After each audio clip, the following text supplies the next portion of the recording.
G'day Gary, welcome to Having a Bite with Susan. Thank you. I can't of course even begin to think and look at you without thinking of Norman. No. Where'd you get that from? I had a thing about it when I was, 13, 14. I'd been to see a documentary called Mondo Cane, and they were unveiling a statue to Rudolph Valentino in his hometown in Italy, in Sicily, and all the men in the town, all the men in their 20s, were hoping to be rediscovered, obviously, so they'd all slick their hair down because they knew the international press were going to be there. And they just had one guy, and he thought he was very sexy, he was sort of doing that, and I thought that was very funny. And so it developed from that spot on, and a mate of mine, we used to do this character all the time. We thought it was very sophisticated. And he wasn't so much a dope in the early days, he was more just terribly sophisticated. And then later on he became a bit a bit thick. What's the best interview you reckon you did as Norman? Would you know? Can you remember? What flashes into your mind? One that everyone remembers, Sally Struthers, was the one that I didn't want to go to air. Why not? Because I thought it was a bit indulgent. They just showed her laughing all the time. This lady, Miss Sally Struthers, has won an Emmy. That's like the American version of a logie. A logie? Yeah, logie. There's A logie? Because she just couldn't believe you, of course. Yeah. probably in the world. It's like a logie's sort of like. She tried to send me up. Something happened, and she tried to send me up, and it didn't work. And she then couldn't get over how I kept a straight face. Toilet paper.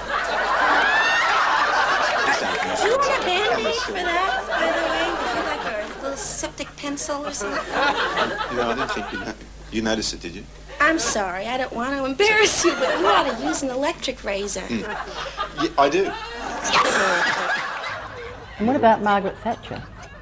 You got one fantastic question. I did, but she'd been drilled before she came. They said to her, you have to watch out for this guy. So every question I asked her, she'd just move on always, so that and it wasn't until I said, Mrs. Thatcher, is it true that you have a serious drinking problem? She just like, no, of course not, only if it's this, water. I just sort of ask on the off chance. But that was the only thing I got out of her. Otherwise, she wasn't willing to play. Ray Charles, that was pretty interesting. Because the rest of the press slammed me over Ray Charles.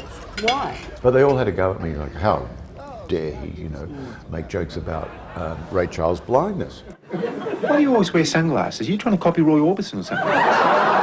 It was Ray Charles said, it was a breath of fresh air. Everyone else asked him about drugs. Sunglasses to protect my eyes, just like most people. The sun bugs me too. That's all right. Okay, now, do you get sick of always talking about Norman? It's almost like it was someone else did it now. It was so long ago, and I really have no desire to do him again, And whether or not it's because of the, when I had the major depression, and just decided that was enough. But I don't really want to go there anymore. I don't want to have to work that way anymore.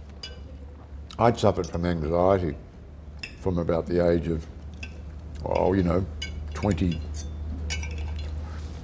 and then I kept getting worse, and it got worse and worse and worse and worse, and I wasn't dealing with it. I didn't know what it was.